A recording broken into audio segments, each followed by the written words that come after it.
Hello students, welcome my YouTube channel শিক্ষা সঙ্গম। তোমাদের যে চন্দনধারার কেসটি 1 এপ্রিল ওঠার কথা ছিল, সেই কেসটার নেক্সট হিয়ারিং ডেট কবে রয়েছে সেটা কিন্তু আমি এই ভিডিওর মাধ্যমে জানাবো। তোমাদেরকে ওয়েবসাইটে দেখিয়ে দেবো তোমরা কিভাবে সেই কেসটি দেখবে, এবং এই ভিডিওটির শেষে জানাবো যে তোমাদের রেজাল্ট কি ভোটের আগে আসতে পারে। ঠিক আছে, ভোটের আগে আসার কিন্তু একটা প্রবল সম্ভাবনা রয়েছে। তো তোমরা অবশ্যই ভিডিওটি শেষ পর্যন্ত দেখো। তো এখন তোমাদেরকে বলবো কিভাবে তোমরা কেসটির হিয়ারিং ডেটটা দেখবে। তো দেখো, প্রথমে তোমরা কলকাতা হাইকোর্ট কেস স্ট্যাটাস বলে তোমরা সার্চ করবে। সার্চ করলে তোমাদের সামনে এই ওয়েবসাইটটা কিন্তু উঠে আসবে। এই ওয়েবসাইটে ক্লিক করার পর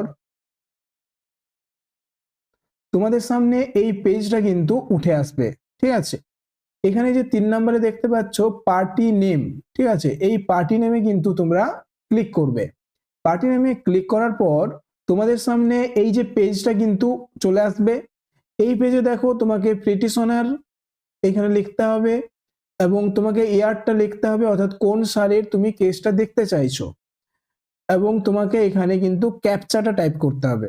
তো দেখো, আমাদের পিটিশনার হচ্ছে ওয়েস্ট বেঙ্গল পুলিশ এবং 2026 হচ্ছে ইয়ারটা, এবং ক্যাপচাটা টাইপ করার পর এই যে গো অপশনটা কিন্তু তোমাদেরকে ক্লিক করতে হবে।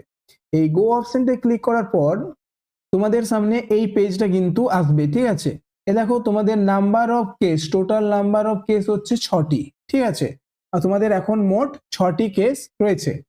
তো এর মধ্যে যে 5 নম্বর কেসটা, যেটা কিন্তু চন্দনধারা অ্যান্ড আদার্স, এই কেসটার কিন্তু তোমাদের 1 এপ্রিল ওঠার কথা ছিল, কিন্তু সেদিন ওঠেনি। তো এর নেক্সট হিয়ারিং ডেট কবে সেটাই কিন্তু আমরা এখন জানবো। তো এই কেসটা হচ্ছে MAT 229/2026। তো এই ভিউ অপশনটা আমরা ক্লিক করব। এই ভিউ অপশনটা ক্লিক করার পর আমাদের সামনে এই যে পেজটা চলে আসবে। ঠিক আছে, এই পেজটা কিন্তু চলে আসবে। তো দেখো, এই দেখো নেক্সট হিয়ারিং ডেট কবে রয়েছে, 6 এপ্রিল। ঠিক আছে, অর্থাৎ তোমাদের এই যে চন্দনধারার কেস, ঠিক আছে, চন্দনধারার কেসটির নেক্সট হিয়ারিং ডেট রয়েছে 6 এপ্রিল, এবং এর রেজিস্ট্রেশন নাম্বার দেখো 229/2026।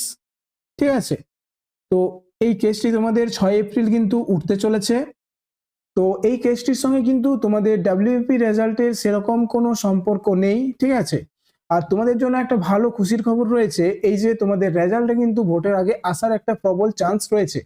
কিরকম চান্স রয়েছে দেখো, তোমাদের SSC গ্রুপ সি এবং গ্রুপ ডি এর কিন্তু অ্যান্সার কি বেরিয়ে গেছে। ঠিক আছে, অ্যান্সার কি দিয়ে দিয়েছে, এবং এই গ্রুপ সি ও ডি এর কিন্তু রেজাল্টও প্রকাশ পেয়ে যাবে ভোটের আগে। তো সম্ভাবনা থাকতেই পারে যে WBP রেজাল্টও কিন্তু ভোটের আগে দিয়ে দেওয়ার। ঠিক আছে, তো ভোটের আগে কখন তোমাদের রেজাল্ট দিয়ে দেবে তোমরা নিজেরাও বুঝতে পারবে না। ঠিক আছে, তো একটা সম্ভাবনা কিন্তু রয়েছে, এবং তোমাদের যেহেতু আমিনা খাতুনের যে হাইট মেজারমেন্টের কেসটা ছিল সেটাও মিটে গেছে, তো একটা চান্স রয়েইছে। ঠিক আছে, ভোটের আগে কেস তোমাদের রেজাল্ট বেরোনোর। তো যখনই আমি এরকম কেস আপডেট বা WBP রিলেটেড যে কোনো আপডেট পাই, সাথে সাথে তোমাদের সামনে নিয়ে আসার চেষ্টা করি। ঠিক আছে, তো তোমরা এরকম আপডেট ভিডিওগুলো পাওয়ার জন্য অবশ্যই চ্যানেলটিকে সাবস্ক্রাইব করে রাখো, এবং ভিডিওটি যদি ভালো লেগে থাকে তাহলে একটা লাইক করে দিও। তো দেখা হচ্ছে পরের ভিডিওতে।